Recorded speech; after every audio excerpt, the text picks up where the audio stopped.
Hey everybody, welcome to another video from the Grow Big Initiative. We're here talking about FAIRE, how you can sell across multiple retailers through a single marketplace with Sean Henderson. Sean, thanks for joining us. Thank you for having me. Sean, so tell us specifically, what is FAIRE? So FAIRE is basically the largest marketplace for independent wholesale. By independent wholesale, I mean retailers with less than 5 locations. We simply believe that the future is local, and we want to provide the tools and services to brands of all sizes to give them the opportunity to not only accelerate their sales in the independent wholesale space, but also streamline all of these independent wholesale operations inside their FAIRE portal to not only save them time, but to save them money and focus on other things that help them grow their business. Okay, so just taking a moment out here. So this is groundbreaking stuff because now we're talking about a small seller, let's say, in the middle of anywhere in the US, for example, now finding these micro retailers across the country, and as you said, other markets, I think, as well. You can eliminate the need to buy some special shoes to walk the floors of all these expos across Javits Center to Hong Kong and everywhere else, because now you can engage directly with the wholesaler and the retailer. Correct, yeah. That's kind of how FAIRE started. We noticed there was a gap, not only in the technology, but also in the financial space. And a lot of brands and retailers that we talked with in the early days were expressing the pain point of brands, having to chase down independent retailers, and then retailers not being able to be extended net payment terms for particular brands they order from. And that is all completely outsourced to us to make it super easy on these brands, but also these retailers. So that's interesting, Sean, because one of the things that you just said about payments and other solutions, I originally thought, well, if you're connecting buyers and sellers on that wholesale perspective, how is it that nobody goes around FAIRE and just goes straight to the retailer, for example, after the fact? And there's a ton of value added baked into the back end of that solution. When you showed me the other day, the solution set for both sides of that equation really does facilitate a stickiness that would warrant just continuing on the platform. Is that correct? Yeah, we create that whole safety net around each transaction, which keeps brands and retailers on the platform. Then also just like the seamlessness of the checkout process and the seamlessness of the order fulfillment on the brand side, where like they just truly don't want to take any of their orders off. So that's the interesting thing from both sides, the wholesaler and the retailer. Are there any other things that you've seen in terms of the facilitation you're doing between the two? Are both sides equally thrilled about this? Yeah. So like every brand has their brand portal on FAIRE, and every retailer has their FAIRE portal on FAIRE as well. But it's a little bit more appealing on the retailer side every time they log on to FAIRE, as they're presented with a personal shopping experience that's mainly driven by our own data that we have on the retailer and then also on the brand. So every time a retailer logs on to FAIRE, they see a custom assortment of products based on their activity, what they searched for in the past, what they purchased in the past, what we personally believe will yield a high conversion rate inside of their storefront.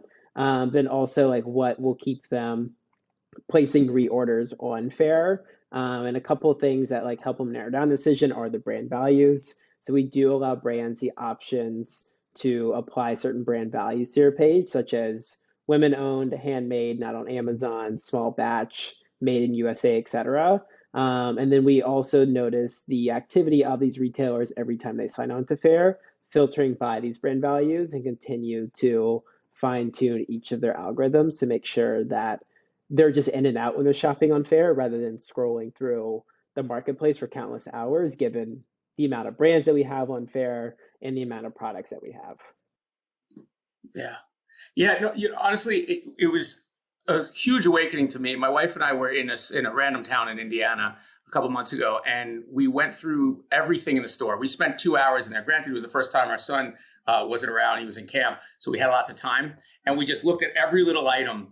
And it was such an amazing array of products, and every one of them came from very small producers. And we asked the owners, said, where you must spend all your time in these gift shows?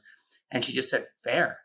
And I said, well, it's FAIRE. And obviously that led to me engaging with you and understanding more about the unlocking you're doing in a way that wasn't beholden to some random person walking down the right aisle in a gift show that happened to be looking for a product that happened to match and happened to bring itself to Indiana. It's all now facilitated through FAIRE. So it's really an amazing platform. Yeah, yeah, and that's the beauty of it too. Like there's the opportunity for crossover. I use the example a lot when I talk about like the larger toy brands on Fair, how they already have existing sales reps, but those sales reps are only able to cover just toy stores based on their bandwidth.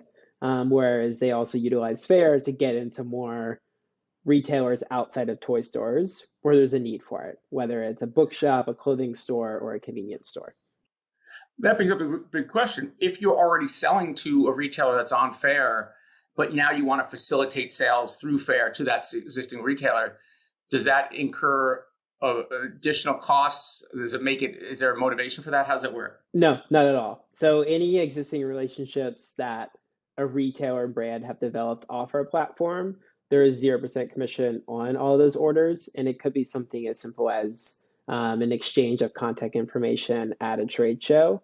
And the main reason why these brands and retailers then move their operations over to Fair is like similar to what I mentioned earlier, is the overall security around each payment. So brands are paid out, guaranteed in net 30 days from when the order ships, and then retailers are responsible for paying us back personally in net 60 days, and the brands do not have to worry about the actual collection of payment. That's really amazing. That takes a very enlightened company to realize that you're building an ecosystem that's far greater than the individual commission on some legacy sales, right? Right. It's very cool. Again, it's not just about finding buyers and sellers. It's about running your business from a B2B perspective on a single platform. Correct. Yeah. And then that's like the overall intention of our platform. All right. So dropping it into a broader ecosystem, let's go global.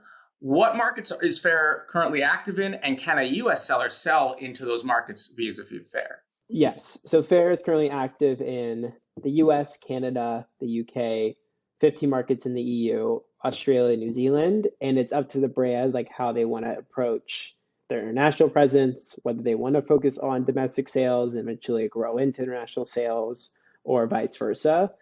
We don't really set any restrictions on like where a brand can sell into as long as it's an active retailer market. Now, how does it work from a sales duties and compliance perspective, right? So do you take care of that if I want to sell to somebody in the UK? So we'll provide like brief guidelines.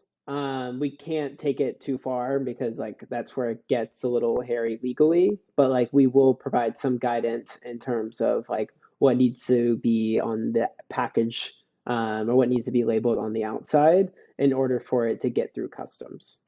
Okay. Very cool. Obviously, that's a major challenge, but there's a lot of other tools. In fact, we were just talking to someone earlier today who has a solution for that. So there's ways to kind of build that right suite for you B2Bers out there looking to sell into overseas markets.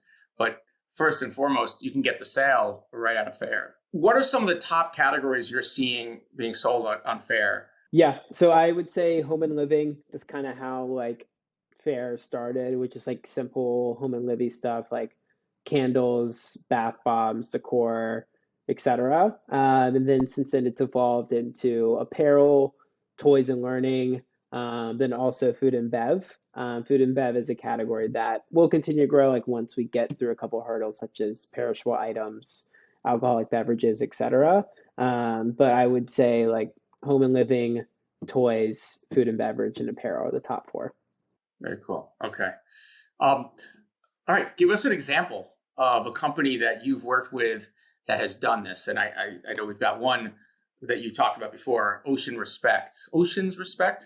So this is a sustainable personal care brand that wanted to use FAIRE to increase their volume in the independent wholesale space, but they were lacking a bit of bandwidth on their side in terms of like their team internally, and use FAIRE as a resource to automate a lot of their independent wholesale work. So Green Toys is another one. What's that? What's their deal? Yeah, so Green Toys, they're based actually local in the Bay Area. They make 100% of their toys from 100% out of recycled plastic, and their products are made in the US. And like on top of that, they are one of the most popular toy brands in the world.